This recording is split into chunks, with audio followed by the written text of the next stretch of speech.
जय हिंद साथियों, आप सभी का स्वागत करता हूं आप सभी के अपने चैनल टारगेट सिलेक्शन में। साथियों, यूपी पुलिस एग्जाम के लिए आज की इस वीडियो में एक ऐसा मॉक टेस्ट देखेंगे जो रामबाण मॉक टेस्ट साथियों साबित होगा आपकी यूपी पुलिस की परीक्षा के लिए। यहां पर साथियों आज की इस वीडियो में हम सबसे पहले हिंदी के प्रश्न देखेंगे, उसके बाद सामान्य ज्ञान के प्रश्न देखेंगे, फिर साथियों रीजनिंग के और फिर मैथ के, यानी कि चारों सब्जेक्ट का निचोड़ आज की इस वीडियो के माध्यम से आप सभी तक साथियों पहुंचाऊंगा। और मेरा मानना है साथियों, इस पूरे मॉक टेस्ट को देख लेते हैं तो आपकी तैयारी में चार चांद बहुत आराम से लग जाएंगे और सिलेक्शन तो साथियों बहुत आसानी से हो जाएगा। तो क्लास आपकी शुरू हो चुकी है और पहला प्रश्न आपकी स्क्रीन पर आ चुका है कि माता पिता शब्द में कौन सा समास है। साथियों हिंदी के टॉप लेवल के सभी क्वेश्चंस होंगे। तो माता पिता, देखिए दो शब्द अगर आपके सामने आए आज कल, यानी कि दो ऐसे शब्द आए जिसमें बीच में एक योजक चिन्ह लगा हो, यानी कि जिसको साथियों योजक चिन्ह कह सकते हैं या जिसको साथियों डैश कह सकते हैं। तो कभी भी आप अगर ऐसा चिन्ह देखें योजक चिन्ह, तो उसमें साथियों कौन सा समास होगा आप लोग ध्यान रखेंगे, उसमें साथियों हमेशा द्वंद्व समास होगा। जैसे कि दिन और रात में आ जाए, जैसे कि माता पिता में आ जाए। तो यहां पर आंसर अगर आप कहे ऑप्शन नंबर बी के साथ तो बिल्कुल करेक्ट है। उसके बाद देखिए एक मुहावरा है साथियों, दाम लगाना। ये दाम लगाना मुहावरे का मतलब क्या होता है? लेडीज जाती है साथियों बाजार में, मार्केट में, मूल्य आंकती हैं, 100 रुपए की चीज को 70 रुपए के लगाकर क्या देखती हैं? मूल्य आंकती हैं। इसलिए आंसर आपका अगर है ऑप्शन नंबर ए के साथ तो बिल्कुल करेक्ट है। लड़के भी करते हैं साथियों। निम्नलिखित में से कौन सा शब्द स्त्रीलिंग है आपसे पूछा जाता है। मैंने आपको बताया था साथियों ट्रिक के कैसा लगा लो तो पुल्लिंग और कैसी लगा लो तो स्त्रीलिंग। तो पंख कैसा है, कैसा आया है तो पुल्लिंग है। पंछी कैसी है, नहीं पंछी कैसा है तो ये भी पुल्लिंग है। पंक्ति कैसी है साथियों, पंक्ति कैसी यानी कि पंक्ति के साथ कैसी शब्द आ गया तो ये कैसा शब्द हो जाएगा? स्त्रीलिंग हो जाएगा। आंसर आपका जाएगा सी के साथ। चलिए उसके बाद देखिए बादलों के समूह को साथियों क्या कहा जाता है। तो बादलों के समूह को क्या कहा जाता है? क्या राशि कहा जाता है, गुच्छा कहा जाता है, घटा कहा जाता है? बादलों के समूह को साथियों घटा घटा कहा जाता है। आंसर आपका सी के साथ जाएगा। अग्नि की अगर बात करें साथियों, यहां पर आपसे पूछा जा रहा है कि इसमें से कौन सा अग्नि का पर्यायवाची नहीं है, बताइए। चलिए देखिए अग्नि को हम लोग अनल भी कहते हैं, अग्नि को हम लोग पावक भी कहते हैं ना, ठीक है। अग्नि को हम लोग हुताशन भी कहते हैं, लेकिन दाहन नहीं कहते हैं। अब नहीं कहते हैं तो यही आपका राइट आंसर हो जाता है। उसके बाद देखिए साथियों अगले नंबर का प्रश्न आपकी स्क्रीन पर देखिए और बताइए राइट आंसर क्या होगा कि अमृत का साथियों यहां पर आपको बताना है कौन सा पर्यायवाची नहीं है, बताइए। तो अमृत की अगर बात करें इसको पीयूष भी कहेंगे, सुधा भी कहेंगे, सोम भी कहेंगे, लेकिन जल नहीं कहेंगे। अब जल नहीं कहेंगे तो यही आपका क्या होगा साथियों? राइट आंसर हो जाता है। उसके बाद देखिए उत्पाद शब्द का उपसर्ग आपसे साथियों यहां पर पूछा जा रहा है। तो उत्पाद की अगर संधि विच्छेद करें तो क्या क्या निकल कर आएगा? एक तो आपका उत निकल कर आएगा और पात निकल कर आएगा। तो उत्पाद शब्द में क्या उपसर्ग होगा? उत होगा। आंसर आपका अगर है ऑप्शन नंबर सी के साथ तो बिल्कुल करेक्ट है। चलिए साथियों मैं कह सकता हूं कि जब भी आपका यूपी पुलिस का एग्जाम है तो हिंदी में साथियों 100% में से 100% आप प्रश्न करके आएंगे, यानी कि सभी एक सिंगल क्वेश्चन भी आपका गलत नहीं हो सकता। और मैथ और रीजनिंग तो मैं आपको साथियों ऐसी समझा दूंगा, इतनी पढ़ा के मैं आपको कुल मिला के भेजूंगा, यानी कि इतना एक्सपर्ट आपको बना के भेजूंगा कि अगर एग्जामिनर जितना भी लेवल हाई कर दे आपको कोई दिक्कत महसूस नहीं होना चाहिए। क्यों? क्योंकि आप साथियों टारगेट सिलेक्शन चैनल से पढ़े हुए हो। चलिए तो वर्तमान में अगर बात करें प्रत्यय क्या लगेगा, अगर इसकी संधि विच्छेद की बात करें ना तो इसकी संधि विच्छेद साथियों कुछ इस प्रकार से बनेगी, यानी कि वर्ध धनमान हो जाएगी। प्रत्यय पूछा है साथियों तो प्रत्यय क्या लगेगा? मान लगेगा। इसलिए आंसर आपका ऑप्शन नंबर डी हो जाता है। तत्सम शब्द का चयन करना है आपको, बताइए, यानी कि इसमें से तत्सम शब्द कौन सा है, बताइए। तो देखिए मैं आपको बता देता हूं तत्सम शब्द कौन सा है। जो अग्निष्ठिका है ना, ये कैसा शब्द है? ये एक तत्सम शब्द है, आपको मालूम होना चाहिए। आंसर आपका सी जाएगा। उसके बाद देखिए इसमें भी आपसे पूछा जा रहा है कि तत्सम शब्द इसमें से कौन सा है। तो इसमें से तत्सम शब्द कौन सा है साथियों? आमलक जो शब्द है ये आपका तत्सम शब्द है। आंसर आपका सी हो जाएगा। उसके बाद फिर से देखिए इसमें भी आपको बताना है कि इसमें से तत्सम शब्द कौन सा है। तो उत्साह साथियों अगर बात करें ना, यहां पर ऑप्शन नंबर सी में जो लिखा हुआ है ये उत्साह एक तत्सम शब्द होता है। आंसर आपका सी के साथ। कैची किस भाषा का शब्द है आपसे पूछा जा रहा है साथियों? तुर्की का, पश्तो का, जापानी का या अरबी का? तो कैची साथियों बहुत तेज तेज चलती है। तो किस भाषा का शब्द है साथियों? तुर्की भाषा का शब्द है। आंसर आपका ए हो जाता है। अगर बात करें साथियों उद्गम, यहां पर लिखा हुआ है सही तरीके से नहीं, तो उद्गम शब्द में उपसर्ग अगर आपसे पूछा जाए तो उद्गम की अगर बात करें तो साथियों उद आपका हो जाएगा और क्या हो जाएगा? गम हो जाएगा। उपसर्ग की बात की गई है उद साथियों, कहां पर लिखा हुआ है? ऑप्शन नंबर डी में लिखा हुआ है, तो आंसर आपका डी हो जाएगा। बहुत बढ़िया, वेरी गुड क्लास। साथियों चैनल को आप सभी लोगों ने अगर सब्सक्राइब ना किया हो तो चैनल को तुरंत सब्सक्राइब करके बेल आइकन पर क्लिक कर लीजिए, क्योंकि एग्जाम अगर पास करना चाहते हैं तो ये क्लासेस आपको एग्जाम तक देखना होंगी, और एग्जाम तक अगर आप ये क्लास देख लेते हैं तो कोई दो सवाल ही नहीं पैदा हो सकता कि एग्जाम क्लियर भी हो सकता है या नहीं क्लियर हो सकता। बहुत आराम से आपका एग्जाम क्लियर हो जाएगा अगर एग्जाम तक आपने मेहनत तरीके से साथियों इन सभी क्लासेस को देख लिया। हृदयहीन का विपरीत आपसे पूछा जा रहा है साथियों। तो राइट आंसर की अगर बात करें, हृदयहीन का विलोम आपका जो होगा वो सहृदय होगा, ये आपको ध्यान रखना है। ये हृदय युक्त नहीं होगा साथियों, क्या होगा? सहृदय होगा। आंसर आपका ऑप्शन नंबर बी के साथ जाएगा। अब उसके बाद देखिए कि पूर्णिमा शब्द का साथियों विलोम अगर आपसे पूछा जाए तो पूर्णिमा का विलोम क्या होता है साथियों? अमावस्या होता है। आंसर आपका ऑप्शन नंबर सी है, तो बिल्कुल करेक्ट है। चलिए उसके बाद देखिए कि हिंदी भाषा में वे कौन सी ध्वनियां हैं जो स्वतंत्र रूप से बोली जाती हैं और लिखी जाती हैं? तो स्वतंत्र रूप से साथियों बोली जाती हैं और लिखी जाती हैं, क्या आपको ध्यान रखना है साथियों, जो स्वर होते हैं ना ये स्वतंत्र रूप से बोले जाते हैं और लिखे जाते हैं। तो ये साथियों प्रश्न आपके एग्जाम के लिए बहुत इंपॉर्टेंट है। उसके बाद देखिए अगले नंबर का प्रश्न आपकी स्क्रीन पर है। यहां पर अगर बात करें साथियों, पूछा जा रहा है कि तैरने की इच्छा रखने वाले के लिए एक शब्द आपसे पूछा जा रहा है, बताइए। तो तैरने की जो इच्छा रखता है उसके लिए एक शब्द अगर आपसे पूछे तो तितीर्षा आपको बताना है। राइट आंसर आपका जाएगा ऑप्शन नंबर ए के साथ। उसके बाद देखिए जिसकी इच्छा पूर्ण हो गई हो उसके लिए एक शब्द साथियों क्या होगा, बताइए। उसको क्या कहेंगे? तृप्त कहेंगे, तृप्ति कहेंगे, तृष्णा कहेंगे या तृष्णा कहेंगे? तो क्या कहेंगे साथियों? आप लोग ध्यान रखेंगे, जिसकी इच्छा पूर्ण हो गई हो उसको साथियों तृप्त कहा जाता है। आंसर आपका ए के साथ जाएगा। चलिए उसके बाद देखिए साथियों अगले नंबर का प्रश्न आपकी स्क्रीन पर है। यहां पर आपसे पूछा जा रहा है कि साथियों तद्भव शब्द इसमें से कौन सा है, बताइए। चलिए तो अगर तद्भव शब्द की बात करें, यहां पर जो आशा शब्द लिखा हुआ है ना साथियों, ये कैसा शब्द है? ये एक तद्भव शब्द है। आंसर आपका ए के साथ जाएगा। उसके बाद देखिए अगले नंबर का प्रश्न आपकी स्क्रीन पर, यहां पर आपसे पूछा जा रहा है कि तद्भव शब्द कौन सा है। 19 नंबर वाला भी प्रश्न था, तद्भव कौन सा है, यहां पर भी कौन सा है। तो जो कपूर लिखे ना, कपूर, ये आपका साथियों इसमें से तद्भव शब्द है।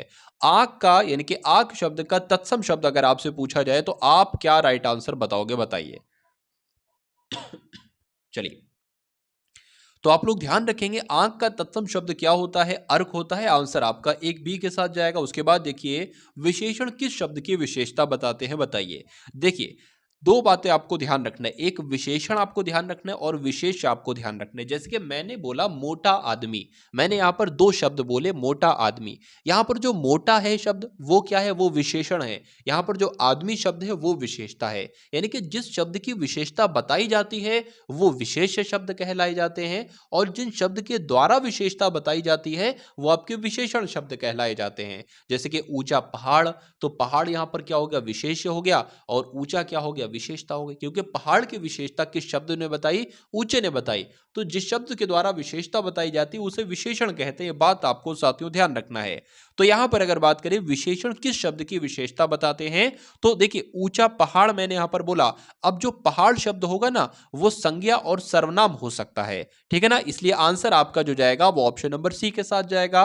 उसके बाद देखिए अगले नंबर का प्रश्न आपकी स्क्रीन पर है कि जिस शब्द की विशेषता बताई जाती है उसको क्या कहा जाता है। तो अभी मैंने आपको बताया था, जिसके मैंने बता दी, मान लीजिए कि गोरी लड़की, तो गोरी क्या हो गया शब्द? गोरी आपका विशेषण हो गया, और लड़की शब्द क्या हो गया? लड़की यहां पर साथियों विशेष शब्द हो गया। यानी कि जिसकी विशेषता बताई जाए वो आपका विशेष है। अगर बात करें साथियों ये प्रविशेषण क्या होता है, अगर मैं कहूं बहुत गोरी लड़की, तो यहां पर देखिए विशेषण शब्द क्या था यहां पर? ये विशेषण शब्द था साथियों, क्या था? गोरी। अब इस गोरी शब्द की भी विशेषता किसी ने बताई है, किसने? बहुत ने। तो ये आपका क्या होगा? ये प्रविशेषण होगा। उसके बाद देखिए अगले नंबर का प्रश्न एग्जाम में बहुत पूछा जाता है कि विशेषण के कितने भेद होते हैं। तो सिंपल सा आप लोग ध्यान रखेंगे कि विशेषण के 4 भेद होते हैं। उसके बाद देखिए राजा शब्द का इसमें से पर्यायवाची साथियों कौन सा है, बताइए। चलिए तो राजा की अगर बात करें, राजा को इसमें से क्या कहा जाता है? रंक कहा जाता है साथियों राजा का। आंसर आपका बी हो जाता है। पुनर्लेखन शब्द में उपसर्ग आपसे साथियों पूछा जा रहा है, तो बताने की कोशिश करेंगे आप सभी लोग, बताइए। चलिए तो अगर बात करें साथियों इसकी संधि विच्छेद जब हम करेंगे तो क्या शब्द निकल कर आएंगे? पुनर् धन लेख निकल कर आएगा। ठीक है ना। तो उपसर्ग पूछा गया है साथियों, पुनर हो जाएगा। और ऐसा कहां पर लिखा हुआ है पुनर साथियों, कहां पर लिखा है? अगर बात करें पुनर यहां पर लिखा है, इसलिए राइट आंसर आपका ऑप्शन नंबर बी के साथ जाएगा। मिलनसार शब्द में प्रत्यय क्या होगा? तो मिलनसार की साथियों जब हम संधि विच्छेद करेंगे ना, तो क्या क्या शब्द निकल कर आएंगे? एक तो मिलन शब्द निकल कर आएगा और एक साथियों सार शब्द निकल कर आएगा। तो प्रत्यय पूछे तो मिलन बता देना साथियों, उपसर्ग पूछे तो मिलन बता देना। मतलब प्रत्यय पूछे तो सार बता देना, उपसर्ग पूछे तो मिलन बता देना। और सार पूछा है तो सार कहां पर लिखा हुआ है? ऑप्शन नंबर डी में लिखा हुआ है, इसलिए राइट आंसर आपका जाएगा ऑप्शन नंबर डी के साथ। भाई बहुत बढ़िया, वेरी गुड क्लास। साथियों मैं कोशिश करता हूं कि कम से कम समय में आपको बहुत ज्यादा से ज्यादा कंटेंट दिया जाए, यानी कि ज्यादा से ज्यादा प्रश्न मैं आपको करवा दूं कम से कम समय में। ठीक है ना। क्योंकि साथियों अगर बात करें एग्जाम अगर आपको पास करना है तो अब आपको डबल स्पीड से चलना होगा, बहुत स्लो नहीं। और मैं वैसे तो क्लास कराता ही नहीं हूं कि थोड़ा सा आपको कंटेंट दूं, थोड़ा पढ़ाऊं और आपका समय ज्यादा लूं, नहीं। समय मैं आपका कम लेता हूं और पढ़ा बहुत ज्यादा देता हूं। चलिए चौकोर की अगर बात करें, चौकोर शब्द में आपसे पूछा जा रहा है समास क्या है। देखिए किसी भी शब्दों को आपको पढ़कर ऐसा लगे कि इसमें कोई संख्यावाचक शब्द आ रहा है। शुरू में क्या आ रहा है? संख्यावाचक, यानी कि कोई संख्या आ रही है, जैसे कि चौकोर है, तिराहा है, चौराहा है। तो वो हमेशा साथियों उस शब्द में हमेशा कौन सा समास होगा? हमेशा साथियों उस शब्द में द्विगु समास होगा। ये आपको ध्यान रखना है। आंसर आपका ऑप्शन नंबर बी के साथ जाएगा। ठन ठन गोपाल साथियों ये एक मुहावरा है, और इस मुहावरे का मतलब क्या होता है? धनवान तो नहीं होता है, शक्तिशाली भी नहीं होता है साथियों, क्या होता है? खोखला होता है। आंसर आपका बी के साथ जाएगा। भाई बहुत बढ़िया, वेरी गुड क्लास। चलिए साथियों वीडियो को आप सभी लोग एक बार क्या कर देंगे? लाइक कर देंगे। जिन लोगों ने भी वीडियो को लाइक ना किया हो, एक बार आप सभी लोग साथियों वीडियो को लाइक कर देंगे, ये मेरी आपसे रिक्वेस्ट है। कनक कनकते 100 गुनी मादकता अधिकाय, इसमें अलंकार साथियों कौन सा है? तो यहां पर कौन सा अलंकार है साथियों? यमक अलंकार है, आप सभी लोग जानते हैं। औंधी खोपड़ी उल्टा मत आपसे पूछा जा रहा है, इसका मतलब क्या होता है बताइए। चलिए तो विचारों के अनुसार ही आचरण होना नहीं, जैसा व्यक्ति वैसा विचार नहीं, विचारों से ही संसार बनता है, या मूर्ख व्यक्ति की राय गलत होती है। तो यह कहा जा सकता है साथियों मूर्ख व्यक्ति की राय गलत होती है, यानी कि औंधी खोपड़ी उल्टा मत। उसके बाद देखिए अगला प्रश्न है कि सर्वोदय का आपसे साथियों संधि विच्छेद आपसे यहां पर पूछा जा रहा है, बताइए।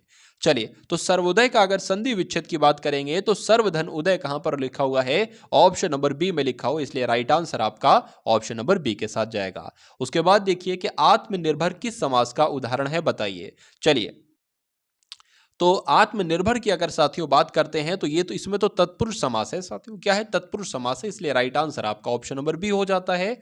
कौन सा शब्द पुल्लिंग है ये आपसे पूछा जा रहा है। तो पुल्लिंग की अगर बात करेंगे साथियों, दया कैसी है तो स्त्रीलिंग है, घटना कैसी है स्त्रीलिंग है, जड़ता कैसी स्त्रीलिंग है, बुढ़ापा कैसा है, बुढ़ापा के साथ क्या आएगा साथियों? कैसा आएगा। इसलिए बुढ़ापा आपका शब्द जो होगा ना वो कैसा होगा साथियों? आपको ध्यान रखना है पुल्लिंग शब्द होगा। और अगर बात करें साथियों बुढ़ापा में कौन सी संज्ञा है, तो भाववाचक संज्ञा है, जवानी में भाववाचक संज्ञा है, ये आपको ध्यान रखना है। उसके बाद देखिए अगले नंबर का प्रश्न आपकी स्क्रीन पर है।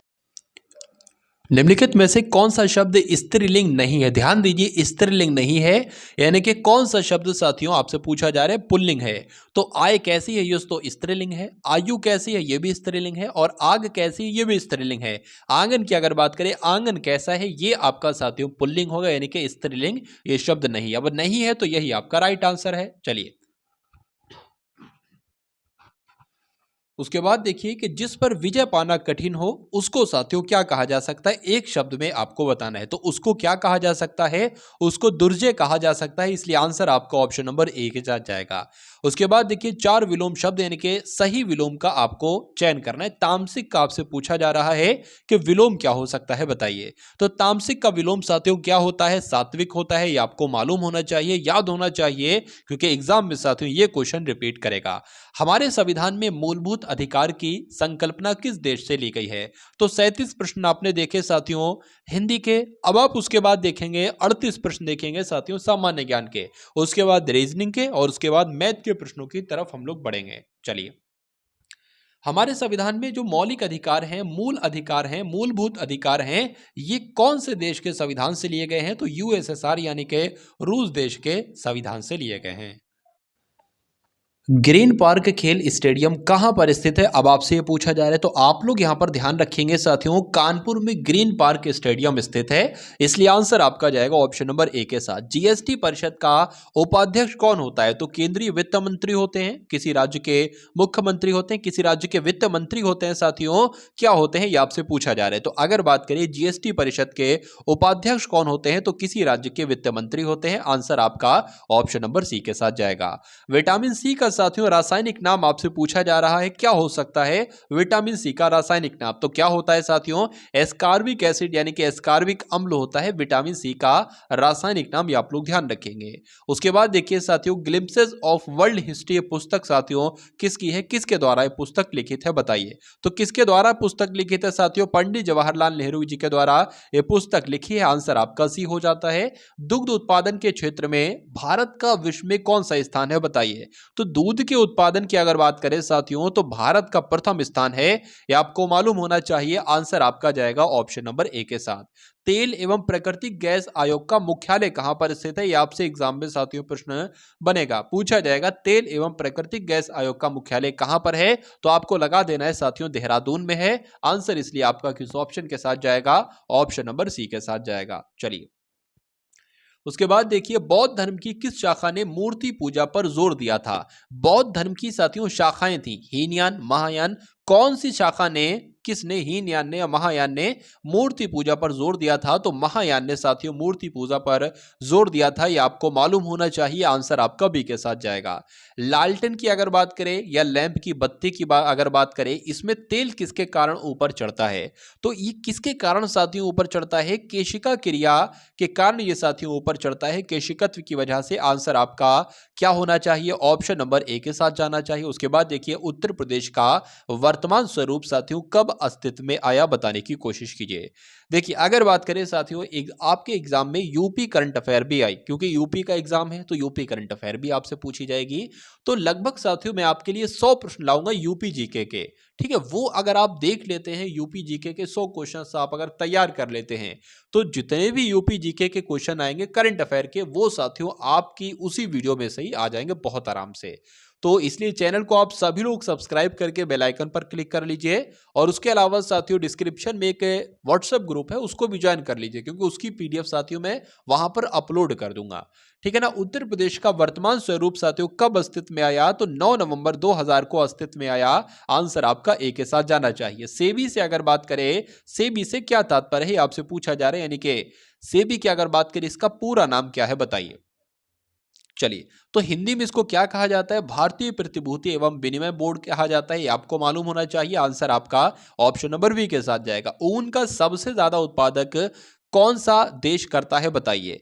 चलिए, तो ऊन का सबसे ज्यादा उत्पादन कहां पर होता है साथियों? ऑस्ट्रेलिया में होता है। आंसर आपका किसके साथ जाएगा? ऑप्शन नंबर बी के साथ जाएगा। उत्तर प्रदेश में रानी लक्ष्मीबाई बांध परियोजना किस नदी पर स्थित है, ये आपसे साथियों पूछा जा रहा है।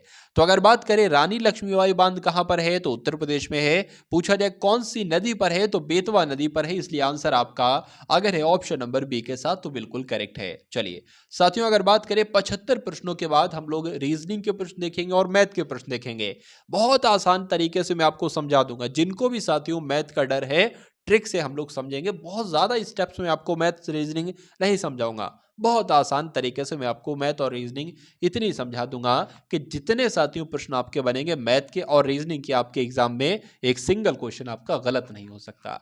निकट दृष्टि दोष में कौन से लेंस का प्रयोग किया जाता है, आपसे पूछा जा रहा है, बताइए। देखिए, निकट दृष्टि दोष की अगर बात करें तो अवतल लेंस का इस्तेमाल किया जाता है, लेकिन दूर दृष्टि दोष में साथियों उत्तल लेंस का इस्तेमाल किया जाता है। ये 2 पॉइंट आपको ध्यान रखना है। तो आंसर आपका बी के साथ जाएगा। मशरूम क्या है, ये एग्जाम में साथियों कई बार आपसे पूछा जा चुका है। तो मशरूम क्या है? मशरूम एक साथियों कवक है, ये आपको मालूम होना चाहिए। आंसर आपका ऑप्शन नंबर ए के साथ जाएगा। थाने का भार साधक अधिकारी किसे कहा जाता है बताइए। तो थाने का जो भार साधक अधिकारी होता है सहायक उप निरीक्षक होता है, यानी कि असिस्टेंट ऑफ सब इंस्पेक्टर होता है। आंसर आपका ऑप्शन नंबर बी के साथ जाना चाहिए। अब उसके बाद देखिए अगले नंबर का प्रश्न आपकी स्क्रीन पर है, बताइए। अच्छा, थाने का लेखपाल किसे कहा जाता है बताइए। तो रिकॉर्ड कीपर किसे कहा जाता है, या लेखपाल किसे कहा जाता है थाने का? तो हेड कांस्टेबल को कहा जाता है। तो ये बात भी आपको मालूम होना चाहिए। कौन सा देश लैंड ऑफ थंडरबोल्ट के नाम से जाना जाता है? तो किस देश को कहा जाता है साथियों लैंड ऑफ थंडरबोल्ट? आप लोग ध्यान रखेंगे, भूटान को कहा जाता है लैंड ऑफ थंडरबोल्ट। तो आंसर आपका अगर है ऑप्शन नंबर सी के साथ तो बिल्कुल करेक्ट है। गारो और खासी जनजातियां मुख्य रूप से कहां पर पाई जाती हैं? एग्जाम में साथियों प्रश्न बहुत पूछा जाता है, तो आप लोग ध्यान रखेंगे मेघालय राज्य में साथियों गारो जनजाति भी पाई जाती है और खासी जनजाति भी पाई जाती है, इसलिए आंसर आपका बी हो जाता। भाई बहुत बढ़िया, वेरी गुड क्लास। चलिए उसके बाद देखिए अगले नंबर का प्रश्न। हंटर आयोग की नियुक्ति किस घटना के बाद हुई थी? जलियांवाला बाग हत्याकांड के बाद, 1857 के विद्रोह के बाद, बंगाल विभाजन के बाद साथियों? तो यहां पर अगर बात करें ना, जलियांवाला बाग हत्याकांड जब हुआ था साथियों उसके बाद नियुक्ति हुई थी किस आयोग की? तो हंटर आयोग की। यह आपका आंसर हो जाएगा। आंसर आपका ऑप्शन नंबर ए के साथ जाएगा।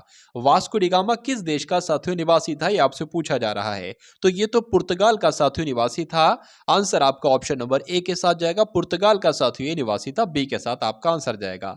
चलिए उसके बाद देखिए अगले नंबर का प्रश्न आपकी स्क्रीन पर है। आपसे पूछा जा रहा है कि एशियाई विकास बैंक का हेडक्वार्टर कहां पर साथियों है, बताइए। चलिए तो यहां पर अगर बात करें कहां पर इसका हेडक्वार्टर है, फिलीपींस की राजधानी मनीला में एशियाई विकास बैंक का मुख्यालय स्थित है। ये आपको मालूम होना चाहिए। आंसर आपका ऑप्शन नंबर सी के साथ जाएगा। उसके बाद देखिए भारत के राष्ट्रपति की पद चुनाव की प्रक्रिया निम्नलिखित में से कौन भाग नहीं लेता है? देखिए राष्ट्रपति को हम और आप नहीं चुनते हैं, यानी कि हमारे द्वारा जो लोग चुने गए हैं एक तरीके से वो लोग चुनते हैं राष्ट्रपति को। यानी कि कहा जा सकता है साथियों राष्ट्रपति का एक निर्वाचक मंडल होता है, उसमें वो लोग होते हैं जो राष्ट्रपति का चुनाव करते हैं। अब यहां पर सवाल साथियों ये पैदा होता है कि कहां के सदस्य राष्ट्रपति को चुनते हैं? तो लोकसभा के सदस्य राष्ट्रपति का चुनाव करते हैं, राज्यसभा के लोग वोट देते हैं और विधानसभा के लोग वोट देते हैं, लेकिन विधान परिषद के सदस्य साथियों वोट नहीं देते हैं, नहीं दे सकते हैं राष्ट्रपति के चुनाव के लिए। तो यही आपका राइट आंसर हो जाएगा। आंसर आपको ऑप्शन नंबर डी के साथ जाएगा। आदम का पुल साथियों किन दो देशों के मध्य है? बहुत साथियों अच्छा क्वेश्चन है और आपके एग्जाम में ये पूछा जाएगा। तो भारत और श्रीलंका के बीच साथियों आदम का पुल स्थित है, इसलिए आंसर आपका अगर ऑप्शन नंबर ए के साथ तो बिल्कुल करेक्ट है। चलिए अब आपसे पूछा जा रहा है कि HTTP से साथियों फुल फॉर्म क्या है, बताने की कोशिश की। तो इसकी फुल फॉर्म क्या होना चाहिए? हाइपर टेक्स्ट ट्रांसफर प्रोटोकॉल होनी चाहिए। यानी कि आंसर आपका किस ऑप्शन के साथ जाएगा? ऑप्शन नंबर ए के साथ जाएगा। भारत में श्वेत क्रांति का जनक साथियों किसे कहा जाता है? तो इनका नाम आप लोग ध्यान रखेंगे डॉक्टर वर्गीज कुरियन का। क्यों? क्योंकि डॉक्टर वर्गीज कुरियन को ही श्वेत क्रांति का जनक कहा जाता है। उसके बाद देखिए अगले नंबर का प्रश्न है कि सलाल परियोजना साथियों किस नदी पर स्थित है, बताइए। तो सलाल परियोजना की अगर बात करें किस नदी पर स्थित है, तो ये साथियों चिनाब नदी पर स्थित है, इसलिए राइट आंसर आपका ऑप्शन नंबर सी हो जाता है। सार्क का सचिवालय कहां पर है, बताइए। तो सार्क का सचिवालय कहां पर स्थित है साथियों? काठमांडू में स्थित है। ये आपको ध्यान रखना है। आंसर आपका ऑप्शन नंबर सी के साथ जाएगा। और एक अच्छा क्वेश्चन देखिए कि सितार और तबले का आविष्कारक किसे माना जाता है, बताइए। तो सितार और तबले का आविष्कारक किसे माना जाता है? अमीर खुसरो को माना जाता है, इसलिए राइट आंसर आपका जो जाएगा वो ऑप्शन नंबर ए के साथ जाएगा। तो जिनका आंसर यहां पर ए है बिल्कुल करेक्ट है। उसके बाद देखिए आर्यों की विस्तृत जानकारी हमें किस वेद से होती है? आपने चारों वेदों को पढ़ा होगा साथियों, मतलब इनसे संबंधित जो प्रश्न बनते हैं उनके बारे में आपको मालूम होना चाहिए। अगर बात करें साथियों आर्यों की हमें जानकारी कौन से वेद से मिलती है? तो ऋग्वेद से मिलती है। ये आप ध्यान रखिए। आंसर आपका ए के साथ जाएगा। पाकिस्तान शब्द के जन्मदाता कौन है? ये बहुत इंपॉर्टेंट क्वेश्चन है साथियों। तो नाम आपको किसका याद रखना है? चौधरी रहमत अली का नाम आपको ध्यान रखना है। क्यों? क्योंकि ये पाकिस्तान शब्द के जन्मदाता थे। अब पाकिस्तान जैसे देश के जन्मदाता हैं तो साथियों इनका नाम तो आपको मालूम होना चाहिए, क्योंकि ये आपसे एग्जाम में पूछा जा सकता है। खैर चलिए उसके बाद देखिए अगला प्रश्न है कि सविनय अवज्ञा आंदोलन किस वर्ष आरंभ किया गया? ये आपसे पूछा जा रहा है, बताइए। तो सविनय अवज्ञा आंदोलन साथियों कब शुरू किया गया था? 1930 में शुरू किया गया था, इसलिए आंसर आपका सी के साथ जाएगा। उसके बाद देखिए भारतीय संविधान सभा की प्रारूप समिति के सदस्यों की संख्या कितनी थी, बताइए। तो उसमें कितने साथियों सदस्य थे? 7 सदस्य थे। ये आपको मालूम होना चाहिए। आंसर आपका सी के साथ जाएगा। चौथ नाम कर किसके द्वारा दिया जाता है, बताइए, किसके द्वारा लिया जाता है? तो अगर बात करें चौथ नाम का कर साथियों किसने लगाया था? तो अगर बात करें साथियों आप लोग ध्यान रखेंगे मराठे की अगर बात करें इस क्वेश्चन का राइट आंसर है। यानी कि चौथ नामक कर किसके द्वारा लिया जाता था? तो मराठों के द्वारा लिया जाता था। और उसके बाद देखिए poverty and un British rule in India के लेखक साथियों कौन है? तो इस पुस्तक के लेखक कौन है? दादा भाई नौरोजी इस पुस्तक के लेखक है। आंसर आंसर आपका अगर है ऑप्शन नंबर बी के साथ तो बिल्कुल करेक्ट है। चलिए, तमिलनाडु में स्थित नटराज की मूर्ति निम्न में से किसको समर्पित है? तो अगर आपसे एग्जाम में पूछ लिया जाए कि नटराज की मूर्ति भाई किस राज्य में स्थित है, तो तमिलनाडु में स्थित है। पूछा जाए ये किसको समर्पित है, तो साथियों शिव को समर्पित है। इसलिए आंसर आपका जाएगा ऑप्शन नंबर ए के साथ। चलिए, निम्न में से किसके राज्यरोहण के वर्ष से शक संवत का आरंभ हुआ, बताइए। तो यहां पर आपसे पूछा जा रहा है किसके राज्यरोहण से, तो आप लोग ध्यान रखेंगे साथियों, कनिष्क के राज्यरोहण के वर्ष से ही शक संवत का आरंभ माना जाता है। इसलिए आंसर आपका ऑप्शन नंबर ए के साथ जाएगा। दलाल स्ट्रीट साथियों ये कहां पर स्थित है, तो दलाल स्ट्रीट कहां पर स्थित है? मुंबई में स्थित है। ये आप लोग ध्यान रखेंगे अपने मनोमस्तिष्क में। इन सभी प्रश्नों के उत्तर आप लोग ध्यान रखेंगे, सभी सवालों के जवाब साथियों आपके मनोमस्तिष्क में उम्मीद करता हूं स्टोर हो चुके होंगे, कहीं ना कहीं साथियों आपके मनोमस्तिष्क में स्टोर हो चुके होंगे। और जब प्रश्न आपके स्क्रीन पर आएगा, आपके सामने प्रश्न आएगा, तो उत्तर साथियों तुरंत आपके मन से निकल पड़ेगा। कोलकाता किस नदी के किनारे पर स्थित है, तो साथियों हुगली नदी के किनारे पर स्थित है। आंसर आपका ऑप्शन नंबर डी। चलिए साथियों, तो अब आपके सामने यहां पर रीजनिंग के बहुत ही इंपॉर्टेंट क्वेश्चन आएंगे साथियों, उनको देखिएगा और बहुत सही तरीके से मैं आपको समझाने की कोशिश करूंगा। जैसे कि अगर बात करें साथियों, यहां पर एक प्रश्न है, बहुत आसान सा प्रश्न है, ये जैसा आपको लग रहा है ऐसा है नहीं, बहुत आसान सा है।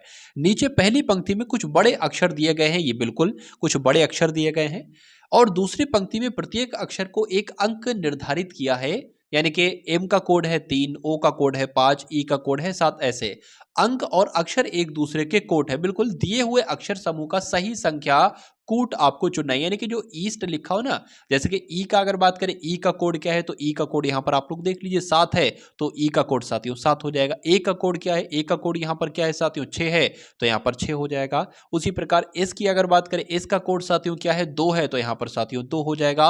और टी का कोड क्या है, टी का कोड 4 है, तो 76 24 साथियों आपका आंसर आ जाएगा, जो कि कौन से ऑप्शन में है, ऑप्शन नंबर बी वाले में। तो यही आपका राइट आंसर है। उसके बाद देखिए अगले नंबर का क्वेश्चन आपके स्क्रीन पर है, देखिए और बताइए कि इस क्वेश्चन का सही जवाब क्या होगा। देखिए एडीजी है, उसके बाद जीजेएम है, उसके बाद एमपीएस है, तो उसके बाद आपको बताना है ऑप्शन में से यहां पर क्या आएगा। तो सबसे पहले इसकी लेटर पोजीशन कर लीजिए। ए होता है आपका 1 पर, डी होता है आपका 4 पर, जी होता है आपका 7 पर। जी की अगर बात करें, जी 7 पर होता है, जे 10 पर होता है, और एम आपका 13 पर होता है। उसके बाद एम साथियों 13 पर होता है, पी आपका 16 पर होता है, और एस आपका साथियों 19 पर होता है। तो यहां पर एक बात हमें समझ में आई, जो लेटर ये था वही लेटर ये हो गया, जो लेटर ये था वही लेटर ये हो गया, जो लेटर ये था वही लेटर यहां पर भी हो जाएगा, यानी कि एस यहां पर साथियों आ जाएगा। पहली बात यहां पर तय हो चुकी है, बिल्कुल ठीक है ना। उसके बाद साथियों अगर बात करें दूसरा कैसे क्या आएगा, तो यहां पर देखिए कितने कितने साथियों यहां पर बढ़ाए गए हैं। सबसे पहले अगर बात करें यहां पर 6 बढ़ाए गए हैं, उसके बाद यहां पर कितने बढ़ाए गए हैं, 6 ही बढ़ाए गए हैं, ठीक है। तो अगर यहां पर साथियों हम 6 बढ़ाएंगे, तो बिल्कुल साथियों 6 बढ़ाएंगे ना, तो 6 यहां पर आ जाएगा, ठीक है। चलिए एक सेकंड, हाँ 6 बढ़ेगा बिल्कुल, ठीक है। उसके बाद अगर बात करें 4 से यहां पर 10 हुआ है, कितना आगे बढ़ा है साथियों, 6 बढ़ा है। उसके बाद 10 से यहां पर साथियों कितना हुआ है, 16 हुआ है, यानी कि 6 बढ़ा है। तो 16 में कितना बढ़ेगा साथियों, 6 बढ़ेगा, कितना होता है 22 होता है, और 22 नंबर पर आता है वी। अब उसके बाद अंत वाला देख लिए, जी जी यानी कि 7 पर होता है। 7 से साथियों कितना हो गया है, 7 से ये बढ़ गया है कितना साथियों, 6 बढ़ा है। और 13 से 19 हुआ है, ये कितना बढ़ा है, 6 बढ़ा है। तो 19 में जब 6 बढ़ाएंगे तो कितना आएगा साथियों, 25 आएगा, और 25 नंबर पर वाई आता है, यानी कि आंसर आपका जो जाएगा वो एस वी वाई के साथ जाएगा, जो कि कौन से ऑप्शन में लिखा हुआ है, ऑप्शन नंबर बी वाले में लिखा हुआ है। तो जिनका आंसर यहां पर ऑप्शन नंबर बी था, तो बिल्कुल करेक्ट था। उसके बाद देखिए अगले नंबर का प्रश्न है, जैसे कि 3 है, उसके बाद 10 है, उसके बाद 101 है। तो आपको बताना है कि यहां पर कौन सा नंबर आएगा ऑप्शन में से चेक करके। तो देखिए 3 से ये 10 कैसे हुआ है, सबसे पहले अगर बात करें, या तो 3 तिया 9 कर दो, ठीक है, 3 तिया 9 करके हम लोग देखते हैं। चलिए 3 तिया अगर 9 करेंगे, सॉरी 3 की गुणा 3 से करेंगे, और 1 जोड़ देंगे 10 हो जाएगा। अब 10 की गुणा किससे करें समझ में नहीं आ रहा है, 10 की गुणा 10 से करें, 3 से करेंगे तो 30 आएगा, 100 तक पहुंच नहीं पाएगा। तो ये कहा जा सकता है कि अगर 3 का स्क्वायर यहां पर कर दिया जाए तो कितना आ जाएगा, 9 आ जाएगा, और 1 जोड़ देंगे, यानी कि स्क्वायर करके 1 जोड़ देंगे। उसी प्रकार 10 का स्क्वायर करेंगे, क्या आ जाएगा, 100 आ जाएगा, और उसमें 1 जोड़ देंगे। उसी प्रकार साथियों क्या करेंगे, इसका भी स्क्वायर करेंगे और उसमें 1 जोड़ देंगे। तो 101 का स्क्वायर करने पर साथियों होता क्या है ये सबसे पहले हम लोग देख लेते हैं। तो ये 1 की गुणा होगी सब वैसे ही सेम आ जाएगा, उसके बाद 0 की गुणा 0 से होगी तो सब 0 0 ही हो जाएगा, और फिर से आपका साथियों 1 0 1 आ जाएगा, इसको जोड़ लो तो 1 हो जाएगा, 0 हो जाएगा, 2 हो जाएगा, 0 हो जाएगा, 1 हो जाएगा। और 0 यहाँ पर जोड़ना क्या था, 1 जोड़ना भी तो था बाद में, तो यहाँ पर साथियों 1 नहीं बल्कि 2 यहाँ पर आ जाएगा, यानी कि 102 02 कहाँ पर लिखा हुआ है, 102 और 02 तो साथियों ऑप्शन नंबर ए में लिखा हुआ है। तो यही आपका बिल्कुल करेक्ट आंसर है भाई, बहुत बढ़िया, वेरी गुड क्लास। साथियों शून्य से उठाऊंगा आपको और शिखर तक आपको पहुंचा दूंगा, यानी कि बेसिक टू एडवांस सारी नॉलेज आपको दूंगा, सिर्फ आपको साथियों क्लास में बने रहने की आवश्यकता है। उसके बाद देखिए दिए गए विकल्पों में से वह शब्द चुनना है आपको जो निम्नलिखित अक्षरों से नहीं बनाया जा सकता। तो इसमें से कौन सा ऐसा शब्द है जो इनमें इन अक्षरों की, इन लेटर्स की मदद से नहीं बनाया जा सकता। क्या साथियों ये बनाया जा सकता है NAI, क्या यहां पर है तो N भी है, A भी है, I भी है, ठीक है। NIT है क्या, N भी है, उसके बाद I की अगर बात करें I भी है, और उसके बाद साथियों क्या है T भी है यहाँ पर, और AL है, AL भी है। तो ये वाला तो पहला तो बनाया जा सकता है।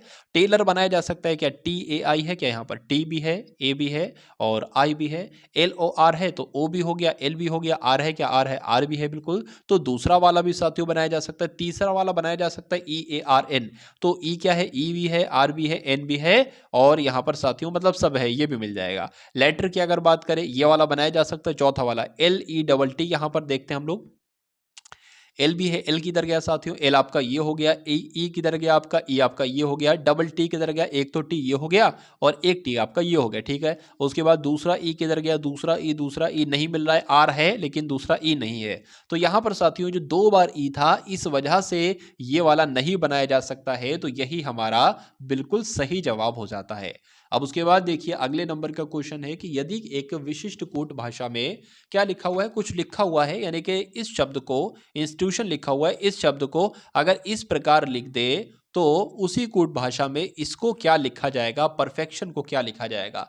अगर आप इसको जरा सा ध्यान से देखेंगे तो इसको ही उलट के लिए लिख दिया गया है, यानी कि आई सबसे पहले है तो सबसे अंत में लिख दिया गया है, दूसरे नंबर पर एन है तो अंत से दूसरे नंबर पर लिख दिया गया है, यहां पर एन सबसे अंत में है तो सबसे पहले लिख दिया गया। बहुत आसान सा प्रश्न है, ठीक है। यानी कि सबसे पहले हम क्या लिखेंगे, एन लिखेंगे, फिर ओ लिखेंगे, फिर आई लिखेंगे, फिर टी लिखेंगे, फिर सी लिखेंगे, फिर ई लिखेंगे, फिर साथियों एफ लिखेंगे, और फिर साथियों आर लिखेंगे, और फिर ई लिखेंगे, और फिर पी लिखेंगे। तो ऐसा कहां पर साथियों लिखा हुआ है ये आप लोग देख पा रहे होंगे, NINOITCEFEFREP।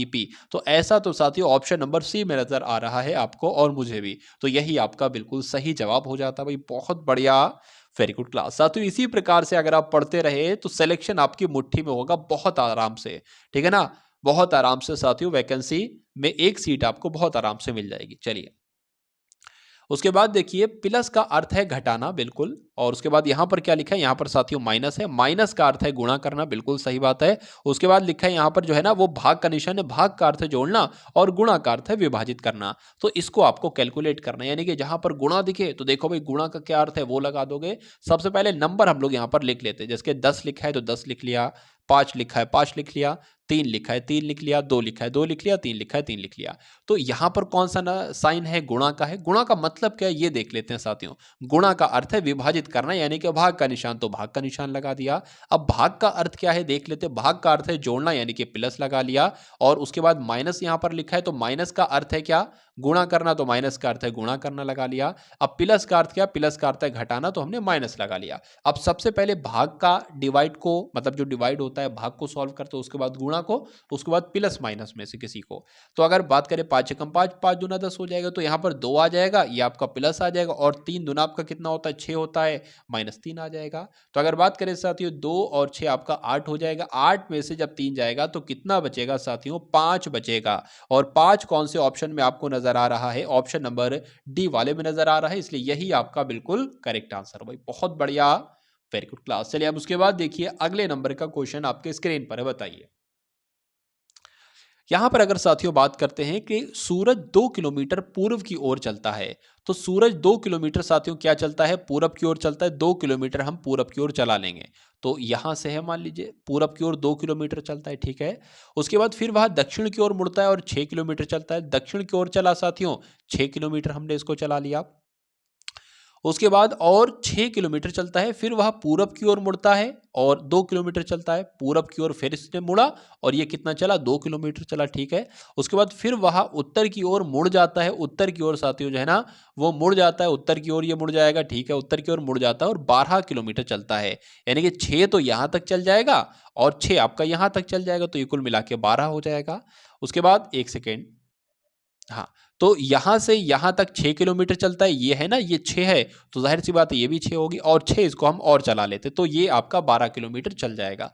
सूरज आरंभिक बिंदु से कितनी दूरी पर है? आरंभिक बिंदु तो साथियों उसकी ये थी, यानी कि ये यहां से लेके ये कितनी दूरी बनेगी ये आपसे पूछा जा रहा है, यानी कि ये दूरी कितनी बनेगी ये आपको बताना है। देखिए ये 2 है, अगर इसको भी हम खींच लेते हैं तो ये नीचे की वैल्यू कितनी हो जाएगी, 2 और 2 6 हो जाएगी, ये वाली इसको जोड़ेंगे तो नीचे तो आपकी साथियों 4 हो जाएगी, मतलब 2 ये और 2 ये वाली 4 हो जाएगी। ऊपर वाली ये वाली कितनी हो जाएगी साथियों, 6 हो जाएगी। तो अगर बात करें आधार आपका 4 है और लंबाई 6 है तो कण आपको पता करना है। तो इसका सूत्र होता है साथियों, सूत्र कैसे निकालेंगे, कण का स्क्वायर बराबर आधार का स्क्वायर प्लस लंब का स्क्वायर। तो कण आपको ज्ञात करना है, कण स्क्वायर बराबर क्या हो जाए, ए का स्क्वायर करेंगे, आधार क्या है, आधार 4 है यानी कि 4 चौक 16 आपका आ जाएगा और आपका लंब कितना है, 6 है यानी कि 36 आ जाएगा। जब इसको साथियों आप जोड़ोगे तो कितना निकल कर आएगा, के स्क्वायर बराबर 6 6 12 हो जाएगा और ये आपका 52 निकल कर यहाँ पर आएगा। अब के स्क्वायर है ना, तो साथियों के बराबर क्या हो जाएगा, अंडर रूट में हो जाएगा, यानी कि के बराबर अंडर रूट 52 यहाँ पर साथियों हो जाएगा। तो क्या अब कण इसकी लंबाई कितनी निकली, इसकी निकली जो है लंबाई वो रूट 52 निकली है। अब क्या रूट 52 यहाँ पर साथियों ऑप्शन में है, तो नहीं है। अब रूट 52 साथियों यहाँ पर अगर ऑप्शन में नहीं है तो हमें ये पता करना होगा, अब कैसे आंसर हम निकालेंगे, बहुत आसान तरीका मैं आपको यहाँ पर समझा रहा हूँ और बता रहा हूँ। देखिए इनकी इनकी आपस में 2 बार गुणा, यानी कि अगर ये आंसर होगा ना तो रूट 52, यहाँ पर एक बात ये भी आपको ध्यान रखना है, रूट 52 आए यानी कि अगर 7.6 की साथियों गुणा हम करा के देखते हैं, 7.6 ठीक है, फिर मैं आपको बताता हूँ। 6 छंग आपका 36 हो जाएगा, ठीक है, 6 छंग आपका कितना हो जाएगा, 36 हो जाएगा, 6 7 42 हो जाएगा और 3 आपका 45 हो जाएगा, 7 छंग आपके 42 हो जाएंगे, ठीक है, 7 7 49 और आपके 4 53 हो जाएंगे। इसको ज़रा आप कैलकुलेट कीजिए, 6 आ गया, उसके बाद साथियों 7 आ गया, उसके बाद 7 आ गया, उसके बाद यहाँ पर कितना आ गया, 5 आ गया। अगर ये 52 आ जाता साथियों तो ये आपका आंसर हो जाता, लेकिन 52 नहीं आया, तो रूट 52 हमें चाहिए। अब ऑप्शन नंबर बी वाले को ज़रा ऐसे ही कट करके देखो इसको, ठीक है, 7.2 है ना, 72 लिख लेते हैं, पॉइंट 2 बाद में लगा देंगे बाद में, 2 दूना 4 हो जाएगा, 7 दूना आपका 14 हो जाएगा, 7 दूना आपका 14 हो जाएगा, 7 सत्ते 49 और 1 आपका 50 हो जाएगा, ठीक है। अगर बात करें 4 और ये 4 आपका 8 हो जाएगा, ये आपका 51 हो जाएगा। तो लगभग लगभग देखिए पॉइंट कहाँ पर था, पॉइंट 2 नंबर के बाद था, ठीक है, यानी कि 72 7.2 गुणा 7.2, तो एक नंबर 2 के बाद था, 2 के बाद लगा, तो ये किसके नजदीक आपको मिल रहा है, 51.84, यानी कि बिल्कुल साथियों 52 के आसपास मिल रहा है, तो यही आपका आंसर होगा। अब रूट 52 था नहीं ऑप्शन में, तो साथियों ऐसे ही हम करा पाए थे, ठीक है। चलिए ऐसे ही आपका हो पाएगा, सॉल्यूशन आपका ऐसा ही हो पाएगा।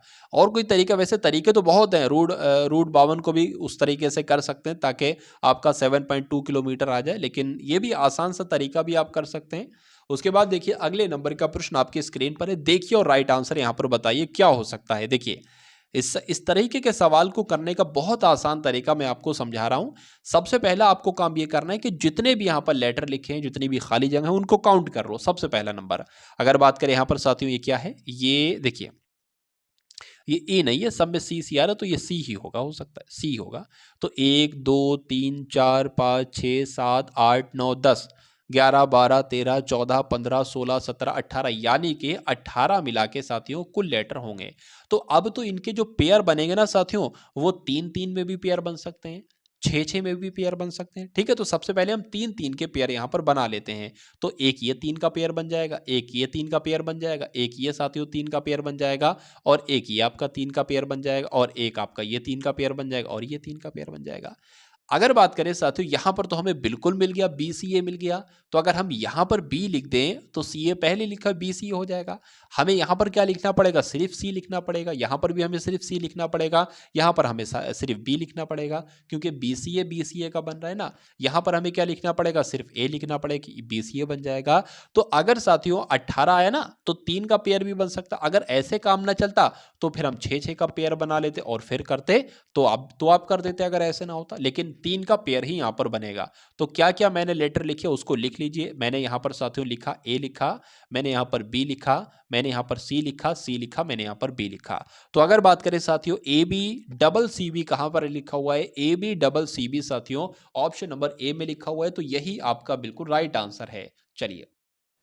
चलिए साथियों, अब उसके बाद देखिए इस टाइप का भी क्वेश्चन आपका एक आपके एग्जाम में पूछा जाएगा कि कुछ शब्द आपको दे दिए जाएंगे और कहा जाएगा कि इन शब्दों को अगर अंग्रेजी शब्दकोश में आपको क्रम के अनुसार लगाना है तो कैसे लगाओगे, यानी कि डिक्शनरी में ये शब्द कैसे होंगे।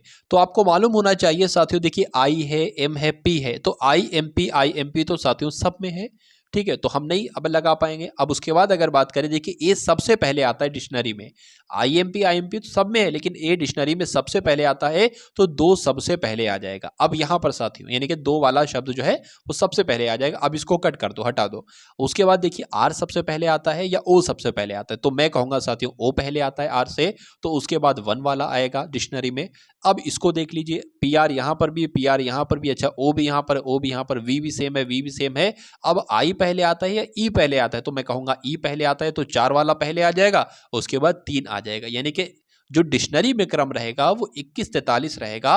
और 2143 साथियों जैसे ऑप्शन नंबर किस में है, 2143 साथियों ऑप्शन नंबर डी में है साथियों, और यही आपका क्या होगा, राइट आंसर हो जाएगा। ये 4 एक्स्ट्रा लिखा है उसमें। चलिए उसके बाद देखिए साथियों कि यहाँ पर अगर बात करें साथियों 7 है, उसके बाद 8 है, उसके बाद 11 है, उसके बाद 16 है, उसके बाद 23 है। तो अगला नंबर साथियों क्या होगा, ये आपसे पूछा जा रहा है। देखिए यहाँ पर अगर बात करें 1 नंबर बड़ा है, यहाँ पर साथियों 3 नंबर बड़े हैं, 11 से 16 होने में साथियों 5 नंबर बड़े हैं, और 16 से 23 होने में 7 नंबर बड़े हैं। तो जाहिर सी बात है यहाँ पर साथियों 9 नंबर ही बढ़ेंगे, और जब 9 नंबर यहाँ पर बढ़ेगा तो क्या आ जाएगा साथियों, 32 आ जाएगा, जो कि आपका ऑप्शन नंबर ए में है। उसके बाद देखिए अगले नंबर का प्रश्न है, देखिए और बताइए साथियों यहां पर राइट आंसर के रूप में क्या आ सकता है, बताइए। देखिए सबसे पहले अगर बात करें ना, यहां पर कितना बढ़ाया गया, सबसे पहले लेटर पोजीशन लिख लें, क्या करें, इतना तो पता है, ये 4 पर आता है, 2 बढ़ाया गया, F हो गया, फिर ये H हो गया, 2 बढ़ाया गया, जो 2 बढ़ाएगा मतलब 2 ही बढ़ाएगा, तो यहाँ पर साथियों L आ जाएगा। और L एक तो साथियों इस ऑप्शन में है और एक आपका इस ऑप्शन में है।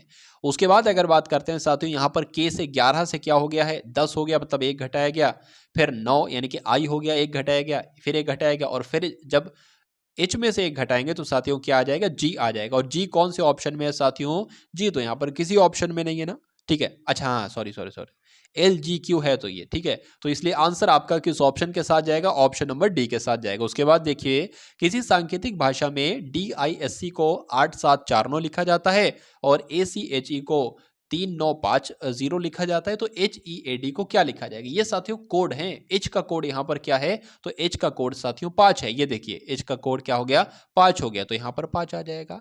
E का कोड की अगर बात करें तो E कहाँ पर है, E यहाँ पर है, E का कोड साथियों 0 होता है, तो 0 आ गया। A का कोड क्या है, A का कोड साथियों ये आप लोग देख सकते हैं 3 है, तो यहाँ पर 3 आ गया। D का कोड क्या है, D ये है साथियों, D का कोड आपका 8 हो जाएगा, तो 5038 आपका आंसर जाएगा, जो कि ऑप्शन नंबर सी में है, और यही आपका राइट आंसर है। उसके बाद देखिए नेक्स्ट नंबर का क्वेश्चन, कि निम्नलिखित आकृतियों में से उस आकृति को चुनना है जो अन्य आकृतियों से बिल्कुल अलग है। यहां पर देखिए अगर बात करें क्या मामला चल रहा है, यहां पर ये एरो जो है ना साथियों ऐसे घूम रहा है, देखिए ऐसे, ये ऐसे करके इस टाइप से मतलब एरो घूम रहा है, तो ये ऐसे गया, उसके बाद ऐसे चल के साथियों ये एरो इधर आ गया, और इधर ऐसे चल के साथियों ये एरो इधर आ गया। तो अब एरो ऐसे घूम के इधर की तरफ जाना चाहिए था, ठीक है, और ये अपोजिट आ रहा है, तो सबसे अलग इसमें से कौन सा होगा, ऑप्शन नंबर डी वाला होगा, तो यही आपका साथियों राइट आंसर है। उसके बाद देखिए अगले नंबर का प्रश्न आपकी स्क्रीन पर है। चलिए कहा जा रहा है कि 1 जनवरी को शुक्रवार है, तो एक अधिवर्ष में मार्च का प्रथम दिन साथियों क्या होगा, आपसे पूछा जा रहा है। अगर बात करें साथियों यहाँ पर 1 जनवरी को शुक्रवार है और अधिवर्ष कहा गया यानी कि फरवरी साथियों 29 दिन की होगी। तो 1 जनवरी को शुक्रवार है, ठीक है भाई साहब, 1 जनवरी को शुक्रवार हो गया। बाकी के पूरे जनवरी, वैसे तो जनवरी 31 की होती है, 1 जनवरी हट गया तो 30 दिन आपके जनवरी के हो गए, 29 दिन आपके फरवरी के हो गए। और उसके बाद लिखा है कि मार्च का प्रथम दिन क्या होगा, मार्च का प्रथम दिन, मार्च का आपका 1 दिन हो गया। इस तरीके का सवाल आएगा तो ऐसा ही आप करोगे। कितने हो गए, 30 और 59 और 61 हो गए, यानी कि कुल मिला के 60 दिन हो गए। 60 को 7 से आप विभाज्य करोगे, 7 अट्ठे 56 जाएगा। विषम दिनों की संख्या कितनी है, 4 है। तो अब शुक्रवार में साथियों 4 मिला दोगे, यानी कि शुक्रवार में 4 दिन आगे कर दोगे। तो शुक्रवार, शनिवार, रविवार, सोमवार, मंगलवार, ठीक है ना। मंगलवार आपका आ गया, तो मंगलवार आपका साथियों राइट आंसर हो जाएगा। बहुत बढ़िया, वेरी गुड क्लास। चलिए अब उसके बाद देखिए नेक्स्ट नंबर का क्वेश्चन आपकी स्क्रीन पर है, बताइए। यहां पर अगर साथियों बात करें कि मेरी कक्षा में सभी विद्यार्थी बुद्धिमान हैं, ठीक है, दिए गए कथनों में से कौन सा निष्कर्ष निकाला जा सकता है, ये आपसे साथियों पूछा जा रहा है। अगर बात करें मेरी कक्षा में सभी विद्यार्थी बुद्धिमान हैं, ठीक है, उसके बाद लिखा है कि अक्षय बुद्धिमान नहीं है, यानी कि कहा जा सकता है अक्षय मेरी कक्षा का नहीं होगा। अक्षय के अतिरिक्त सभी बुद्धिमान है, ये ऐसा कहा गया है। अक्षय मेरी कक्षा का विद्यार्थी नहीं है, बुद्धिहीन विद्यार्थी नहीं है, या कुछ विद्यार्थी बुद्धिहीन नहीं है। देखिए इन दोनों कथनों के अकॉर्डिंग जो सबसे सही होगा ना, वो ये होगा, मेरी कक्षा के जितने भी विद्यार्थी, मान लीजिए 100 विद्यार्थी हैं तो सभी बुद्धिमान है, अक्षय बुद्धिमान नहीं है। इसका मतलब साथियों अक्षय जो है वो मेरी कक्षा का नहीं, आंसर आपका बी के साथ जाएगा। उसके बाद देखिए अगले नंबर का प्रश्न है साथियों, अभी हम लोगों ने रीजनिंग के कुछ इंपॉर्टेंट क्वेश्चन देखे, अब हम लोग देख लेते हैं साथियों मैथ के कुछ इंपॉर्टेंट चुनिंदा क्वेश्चन देख लेते हैं। यदि किसी संपत्ति के 4/5 भाग की कीमत 16,800 है तो उसके 3/7 भाग की कीमत क्या होगी। तो मान लीजिए कोई संपत्ति है, ठीक है, मान लेते हैं एक्स मान लेते हैं। तो कोई संपत्ति के यानी कि का की जगह पर गुणा आ जाएगा, तो किसी संपत्ति के यानी कि एक्स के 4/5 भाग की कीमत कितनी दे रखी है, 16,800 दे रखी है। तो सबसे पहले हम ये न मान ले साथियों कि वो किसी संपत्ति के 4/भाग की कीमत कितनी है, तो उस संपत्ति की पूरी कीमत कितनी है। उस संपत्ति की पूरी कीमत निकालने के लिए इस 5 की गुणा इससे हो जाएगी, यानी कि ये यहाँ पर आ जाएगा, और इस 4 की भाग किससे हो जाएगी, यहाँ नीचे आ जाएगा। तो ये तो साथियों हट जाएगी, यानी कि x बराबर 16,800 गुणा 5/4 आ जाएगा। इस 4 से कट करेंगे अगर, 4 चौक 16, 4 दूना 8, 0 आ जाएगा। अगर 42 की 5 से साथियों गुणा करेंगे तो क्या आ जाएगा, 42 की 5 से गुणा करेंगे साथियों 2 जीरो तो ऐसे ही आ जाएंगे, 5 दूना आपके 10 आ जाएंगे, और 5 चौक आपके 20 और 1 आपके 21 आ जाएंगे। यानी कि पूरी संपत्ति की अगर बात करें तो 21,000 की वो पूरी संपत्ति होगी। लेकिन कहा जा रहा है कि उस संपत्ति के उसके 3/7 भाग की कीमत क्या होगी। तो इसका 3/7 भाग निकाल दो, निकाल दिया, 7 एकम 7, 7 तियां आपका 21 हो जाएगा, 3 जीरो लग जाएंगे, 3 तियां 9 हो जाएंगे, 9 लिख दिया, और 3 जीरो जो बचे हैं वो लग जाएंगे। यानी कि आंसर आपका ऑप्शन नंबर ए के साथ जाएगा, 9,000 के साथ। उसके बाद देखिए साथियों अगले नंबर का क्वेश्चन है कि 350 का 3/5 जो है ना वो 210 के 4/7 से कितना ज्यादा होगा। कहीं पर भी ये का लिखे तो गुणा इसका मतलब होता है, यानी कि 350 लिखा मैंने, का मतलब गुणा होता है, 3/5 लिख दिया। यानी कि ये जो है ना साथियों ये 210 के 4/7 से कितना अधिक होगा। तो देख लेते साथियों, 5 एकम 5 हो जाएगा, 5 सत्ते 35 हो जाएंगे, 7 ही आपका 21 हो जाएगा, यानी कि 210 तो ये हो जाएंगे, और 7 एकम 7 हो जाएगा, 7 21 हो जाएगा, 4 तियां 12 ये हो जाएंगे। तो अब देख लीजिए डिफरेंस साथियों कितना है, 120 से साथियों 210 है, तो डिफरेंस कितना है, कितना ज्यादा है ये, तो जाहिर सी बात है 90 ज्यादा है, 90 ज्यादा है तो आंसर आपका 90 के साथ जाएगा, ऑप्शन नंबर डी के साथ। उसके बाद देखिए अगले नंबर का क्वेश्चन आपकी स्क्रीन पर है, देखिए और बताइए राइट आंसर क्या है। चलिए साथियों मैं आपको बहुत ज्यादा समय नहीं लेता हूं, मैं चुनिंदा समय में कुछ सेकंडों में आपको बता देता हूं, समझा देता हूं। चलिए क्योंकि ज़्यादा समय साथियों अभी आपके एग्जाम में नहीं है आपके पास, तो बहुत अच्छे से समझिए कि एक विद्यालय में 400 विद्यार्थी हैं जिसमें लड़कों और लड़कियों की संख्या का अनुपात 5:3 है। यदि 50 लड़कियां और आ जाएं तो विद्यालय में लड़कों और लड़कियों की संख्या का अनुपात क्या होगा। कुल मिला के बता दिया गया है 400 विद्यार्थी हैं, और लड़कों का अनुपात, लड़के अगर 5 हैं तो लड़कियां 3 हैं। तो अब अगर हम ये कहें अगर 400 विद्यार्थी हैं कुल मिला के लड़के कितने हैं, कुल मिला के लड़कियां कितनी। तो कैसे कराओगे, ऐसे कराओगे। अगर लड़कों का अनुपात ज्ञात करना है साथियों, तो लड़कों का अनुपात 5 है तो 5 लिख लोगे। इसके बटे में क्या लिखोगे, इन दोनों का जोड़ लिखोगे, यानी कि 8 लिखोगे। ये क्या निकलेगा, ये बॉय निकलेगा, ये के बॉय कितने हैं, बॉय निकल जाएंगे। 8 एकम 8 हो जाएगा, 8 पंजे 40 हो जाएगा, 5 पंजे 25, यानी कि 250 कितने हो जाएंगे साथियों, बॉयज हो जाएंगे। जाहिर सी बात है 250 जब बॉयज हो जाएंगे तो गर्ल्स कितनी रह जाएंगी साथियों, 150 गर्ल्स हो जाएंगी। ठीक है, 400 कुल मिला के, है ना। कहा जा रहा है कि इसमें 50 लड़कियां और शामिल कर दी जाएं, तो जब 50 लड़कियां और शामिल कर दी जाएंगी तो लड़के तो साथियों 250 ही रहेंगे, लेकिन लड़कियां कितनी हो जाएंगी साथियों, लड़कियां आपकी 200 हो जाएंगी। तो यही तो कहा जा रहा है, 50 लड़कियों को शामिल कर दिया जाए तो विद्यालय में लड़के और लड़कियों की संख्या का अनुपात कितना होगा। तो 250 का और 200 का अनुपात देख लो, 0 से 0 कट जाएगा, 5 चौक आपका 20 हो जाएगा, 5 पंजे 25 हो जाएंगे, यानी कि लड़के और लड़कियों का जो अनुपात निकलेगा वो 5:4 निकलेगा, जो कि ऑप्शन नंबर ए में है। बहुत बढ़िया, वेरी गुड क्लास। चलिए उसके बाद देखिए, ए का 25% बी के 20% के बराबर है, तो ए और बी का अनुपात क्या होगा। क्या लिखा हुआ है साथियों, अगर बात करें का लिखा है तो गुणा लगा दो आराम से, कोई दिक्कत नहीं है साथियों। देखिए ए का 25% यानी कि 25/100, ये जो है ना साथियों, ये बी के 20%। देखिए 20% का मतलब क्या होता है, 20/100। 25% का मतलब क्या होता है, 25/100। ये आपको मालूम होना चाहिए। 25 से कम 25 हो जाएगा, 25 चौक आपके 100 हो जाएगा, 20 से कम 20 हो जाएगा, 20 पंजे 100 हो जाएगा। अब बी यहाँ पर लिखा हुआ ए की गुणा जब 1 से करोगे तो क्या आ जाएगा साथियों, ए ही आ जाएगा, a/4। और बी की गुणा 1 से करोगे तो क्या आ जाएगा, बी ही आ जाएगा, यानी कि b/5 आ जाएगा। तो अगर बात करें साथियों, ये 4 चला जाएगा उधर और वो बी आ जाएगा इधर, यानी कि हो जाएगा आपका a/b बराबर 4/5, यानी कि ए और बी का अनुपात कितना निकला, 4:5 निकला। और यही आपसे साथियों पूछा जा रहा था, आंसर आपका जाएगा ऑप्शन नंबर बी के साथ। उसके बाद देखिए अगले नंबर का क्वेश्चन आपके स्क्रीन पर है, देखिए और बताइए राइट आंसर क्या होगा। ए बी सी ने क्रमशः 600 रुपए, 1000 रुपए, 800 रुपए लगाकर एक व्यापार शुरू किया। यदि वर्ष के अंत में सबको मिला के 480 का लाभ होता है तो ए को लाभ कितना होगा, आपसे पूछा जा रहा है। चलिए ए को लाभ कितना होगा साथियों, ये आपसे पूछा जा रहा है।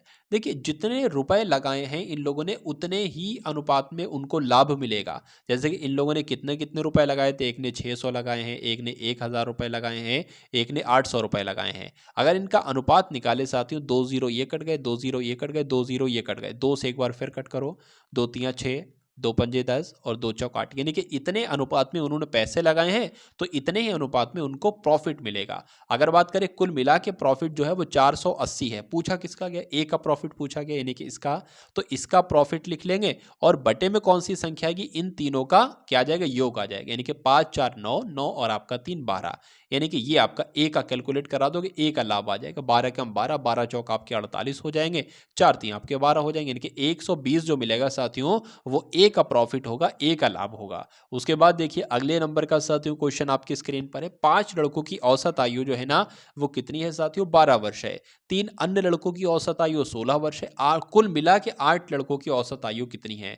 देखिए 5 लड़कों की औसत आयु कितनी हो गई साथियों, 12 हो गई, यानी कि 5 लड़कों की कुल योग कितनी होगी, 12 पंजे 60 होगी, ये कुल योग कुल आयु हो गई उनकी। उसके बाद कहा गया है, अच्छा कुछ और लड़के, अन्य लड़कों की औसत आयु, 3 अन्य लड़के हैं, 3 अन्य लड़कों की औसत आयु कितनी है, 16 हो गई। तो 16 कम 16, 16 32, 16 3 आपका 48 हो गई, यानी कि तीनों की योग कितनी होगी, आयु 48 हो गई। तो 5 लड़के तो ये हैं, 3 लड़के तो ये हैं, कहा गया टोटल मिला के साथियों 8 लड़कों की औसत आयु कितनी होगी। तो इनका योग 60 है और 48 है। देख लेते हैं साथियों कितना आ जाएगा, मेरे हिसाब से 108 साथियों यहाँ पर आ जाएगा। ठीक है ना, चलिए देख लेते हैं साथियों, एक बार फिर से हम लोग देख लेते हैं क्या है, क्या दिक्कत, क्या परेशानी है। चलिए 108/8 यहाँ पर साथियों आ गया।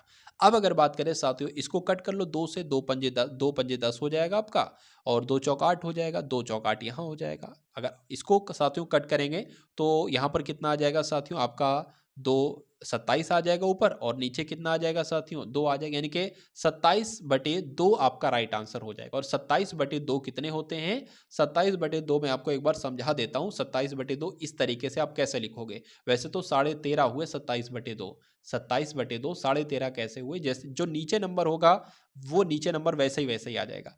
27 को देखो इतने आ जाए, यानी कि 2 एकम 2 कट करोगे, 2 एकम 2, 2 तियां आपका कितना हो जाएगा? 6 हो जाएगा। एक बचा ना तो वो एक यहाँ पर आ जाएगा। तो ऐसे आगे 27 सही 1/2 पर, तो आंसर आपका ऑप्शन नंबर ए के साथ जाएगा। उसके बाद देखिए अगले नंबर का क्वेश्चन आपकी स्क्रीन पर है। 3 संख्याओं का औसत 28 है। पहली संख्या दूसरी संख्या की आधी है और तीसरी संख्या दूसरी संख्या की दोगुनी है, तो तीसरी संख्या क्या होगी आपसे पूछा जा रहा है, बताइए। देखिए 3 संख्या, एक संख्या x हो जाएगी, एक संख्या y हो जाएगी, एक संख्या z हो जाएगी। यहाँ पर कहा गया है कि पहली संख्या जो है, यानी कि ये जो है ये दूसरी संख्या की आधी है और जो तीसरी संख्या है ना, तीसरी संख्या साथियों दूसरी संख्या की दोगुनी है। दूसरी संख्या की साथियों क्या है? दूसरी संख्या की दोगुनी है। क्या कहा गया? फिर से देखिए, तीसरी संख्या दूसरी संख्या की दोगुनी है, यानी कि अगर ये 2 है तो ये 4 हो जाएगी, ये तो कहा गया है। तीसरी संख्या जो है, यानी कि ये जो है ये दूसरी संख्या की दोगुनी है, तो हमने दोगुनी कर दिया। उससे पहले लिखा था पहली संख्या दूसरी की आधी है, यानी कि ये जो पहली संख्या है ये दूसरी की आधी है, तो जब ये 2 होगी तो जाहिर सी बात है ये 1 होगी। तो पहली दूसरी तीसरी संख्या का अनुपात हमें पता चल गया है। इन तीन संख्याओं का औसत कितना होगा? इन तीन संख्याओं का औसत होगा साथियों 28, जो प्रश्न में दे रखा है। इन तीन संख्याओं का योग कितना होगा? 8 तियां आपका 24 हो जाएगा, 3 दूना 6 और 84 हो जाएगा। यानी कि कहा जा सकता है, देखिए इसको हम कह सकते हैं 1x 2x 4x, बिल्कुल कह सकते हैं। तो ये कुल मिला के कितने x हो जाएंगे? 6x 7x, यानी कि 7x की वैल्यू जो आई है साथियों वो 84 आई है। तो x की वैल्यू कितनी आ जाएगी साथियों? 84/7 आ जाएगी। और 7 एकम 7, 7 दूना 14, यानी कि x की वैल्यू क्या आ जाएगी साथियों? 12 यहाँ पर आ जाएगी। तो अगर साथियों बात करें ना, हम लोग यहाँ पर आपसे पूछा गया था सबसे तीसरी संख्या बताइए। तीसरी संख्या तो 4x है और x बराबर 12 है, यानी कि साथियों 4 गुणा 12 कितना हो जाएगा? 48 हो जाएगा, जो कि आपका ऑप्शन नंबर डी में है और यही आपका साथियों राइट आंसर है। चलिए उसके बाद देखिए अगले नंबर का प्रश्न आपकी स्क्रीन पर है कि ए एक काम को 18 दिन में पूरा करता है। तो ए एक काम को साथियों कितने दिन में पूरा करेगा? 18 दिन में करता है। बी उसी कार्य को ए से आधे समय में पूरा करता है, यानी कि ए जब एक काम को 18 दिन में करता है और बी उस काम को साथियों ए से आधे दिन में पूरा करता है, यानी कि जब ए 18 दिन में कर रहा है तो ए से आधे दिन में क्या हो जाएगा? यानी कि 9 दिन में पूरा करेगा।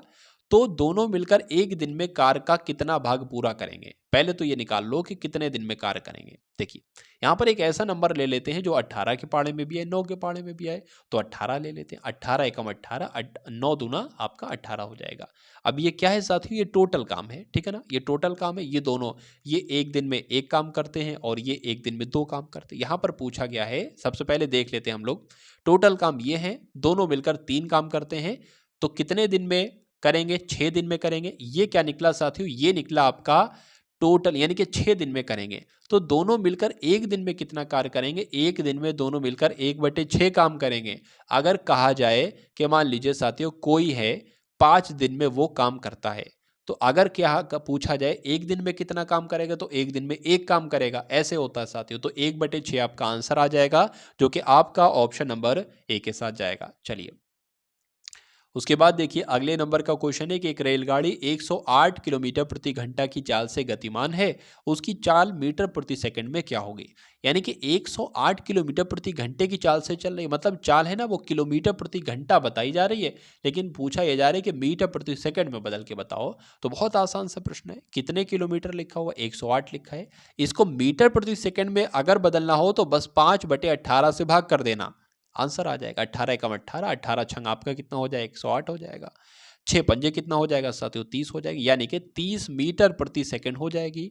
तो आंसर आपका सी के साथ जाएगा। अगर बात करते यहां पर लिखा होता आपका 108 मीटर प्रति सेकंड, उसको किलोमीटर प्रति घंटे में बदलना होता तो 18/5 से गुणा कर देते। तो ये दो बातें साथियों आपको यहां पर ध्यान रखना है।